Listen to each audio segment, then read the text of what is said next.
Shalawam. I want to give all praises to Yahweh Ba'Shem Yahushai. Give double honors to the apostles and elders of Great Millstone who rule well. Peace, love, salutations to the elect 144 first fruits, and to the sincere Akim out there preaching this word with all truth and sincerity, and to the sincere Akwath who listen and subscribe. Shalawam. Today I wanted to get into a quick lesson about pretty much it's selfishness, celebrating a birthday, because people in this world always celebrating their birthday. They'll be like, thank God I made it to another year. You know what I'm saying? Which technically, yeah, you're supposed to, the scriptures say, give thanks in everything you do. You know what I'm saying? But it's the wrong reason, you know what I'm saying, to be celebrating a birthday. They hold that day higher than any other day. All right. But I want to jump right into it. It's Job 3:3. Let the day perish wherein I was born.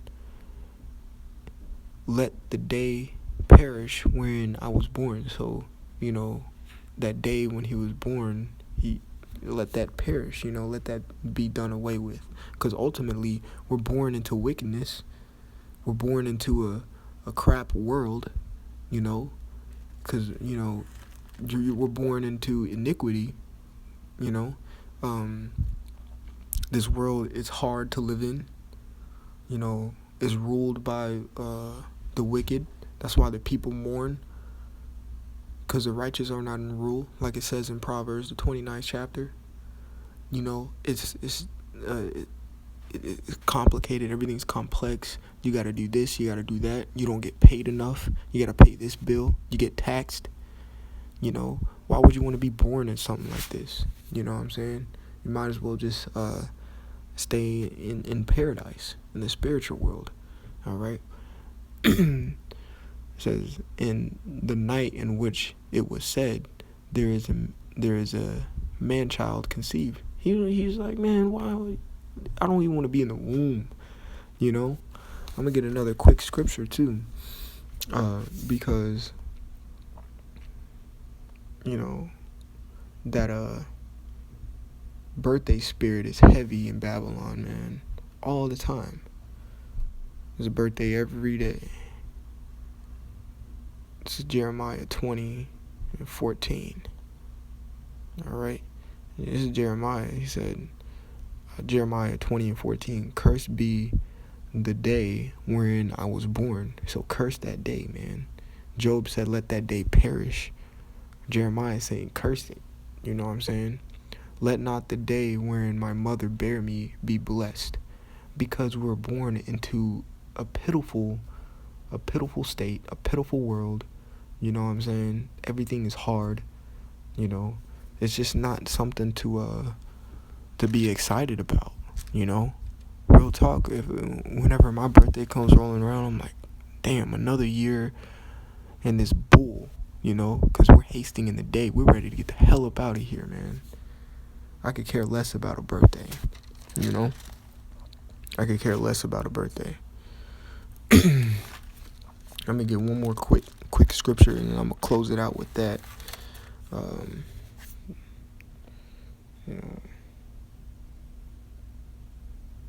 Let's see, man. Bear with me.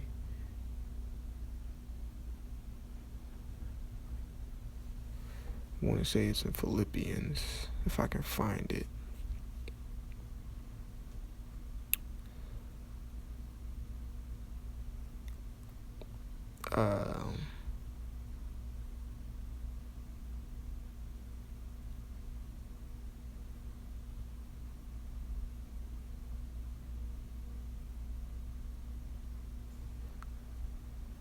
Okay, Philippians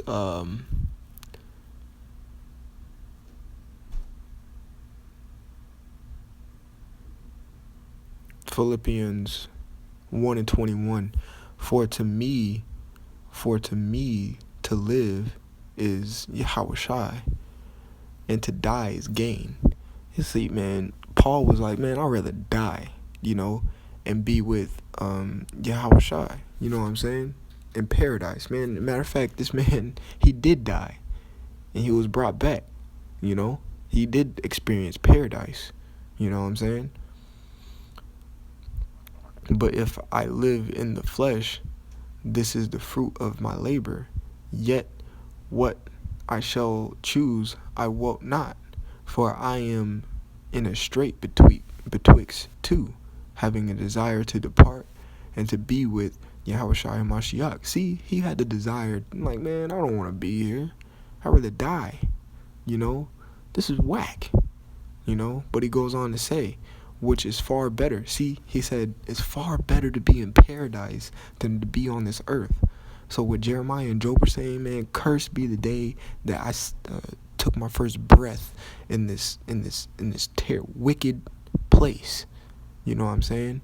Paul is over here saying, man, it'll be better to be in to be in the spiritual world, right? And just be out of this world. You know what I'm saying? And we keep going. Nevertheless, to abide in the flesh is more needful for you. That's why we read about Paul and everything that he's gone through.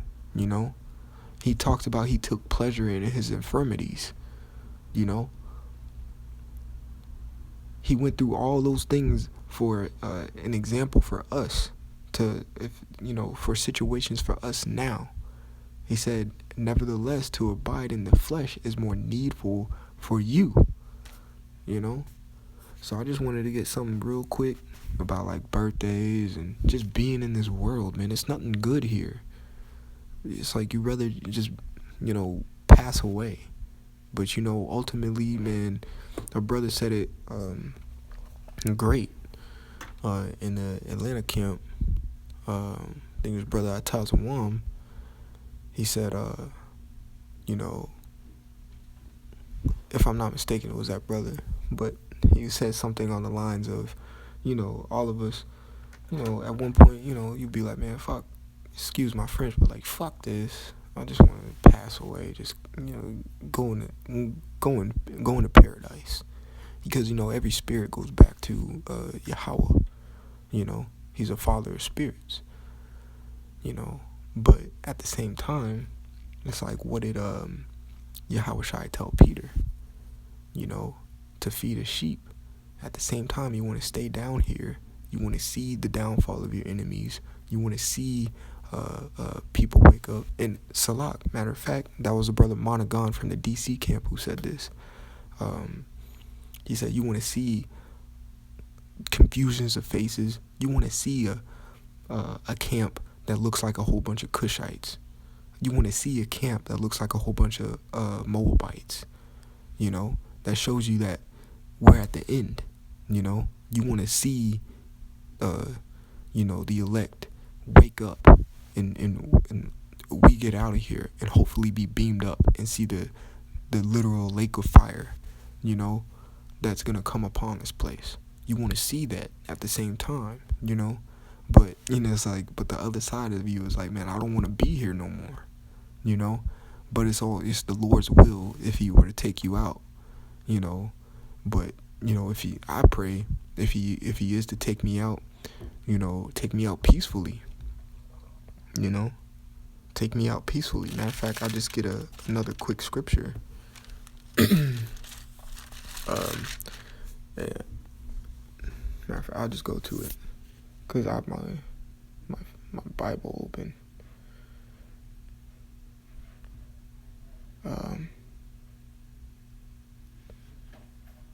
It's in 1 Corinthians, the 15th chapter.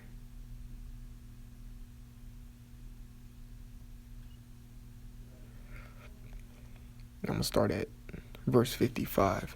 It says, O death, where is thy sting? O grave, where is thy victory? The sting of death is sin.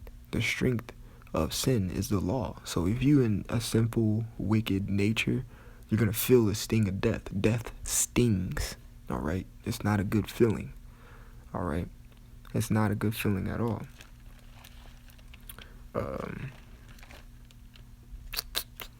I'm going to get one more scripture. And it's in um, the book of Wisdom of Solomon, the 3rd chapter. All right, and it reads, Wisdom of Solomon 3, and I'll start at 1. But the souls of the righteous are in the hand of the Most High, and there shall no torment touch them. All right. So, man, you in this truth, you're striving, trying to be diligent, and you in this truth say the Most High does take you away. All right. Continuing. Well, there's no torment to to them. Ultimately, the elect. Verse 2. In the sight of the unwise, they seem to die. So, like an Edomite was ready to put a man of the Lord to death, right? Because that day's coming, and some of us will be in that situation where we actually are facing death. We're staring death right in the face, and it may actually happen to us. That just may be our lot, to die in this truth, So, verse 2, in the sight of the unwise, they seem to die, and their departure is taken for misery. So when they see us die, say, we get the guillotine and our head get chopped off, they may be like, man, that's a vicious death. It may have been painful, or getting, shot in a firing line, or getting hung, whatever, man, getting our limbs chopped off. And maybe they see it as like a misery, you know what I'm saying? Verse 3, and they're going from us to be utter destruction, but they are in peace. You know what I'm saying? So if I were to be taken out, man, I pray Yahweh Shemi Al-Shai, let me be taken out in peace. He can do that to where you don't feel a thing. You get your head chopped off, you don't feel nothing. You just an automatic translation into a chariot, in that day. Or you getting shot 3, 4, 5 times, and then finally get popped in the head. Or you getting your limbs chopped off, but you're in peace. You know what I'm saying?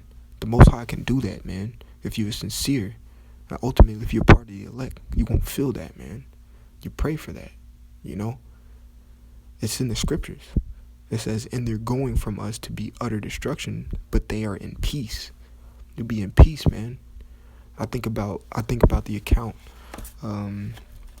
with Stephen. He was cutting them with the scriptures. He was cutting them to the heart. Like it says in Hebrews, the 4th chapter. He was cutting them with the scriptures. They hated it. They gnashed their teeth at him. Like, ah. And then next thing you know, they start stoning him. But what is he doing while he's getting stoned? He's looking up. He sees Yahweh, and he sees Yahweh Shai standing on his right-hand side while getting stoned.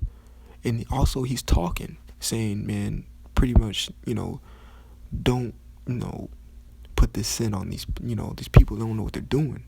Because a part of that crowd was some of the elect, man. Even Paul was in that crowd. He witnessed it, And he went, and then ultimately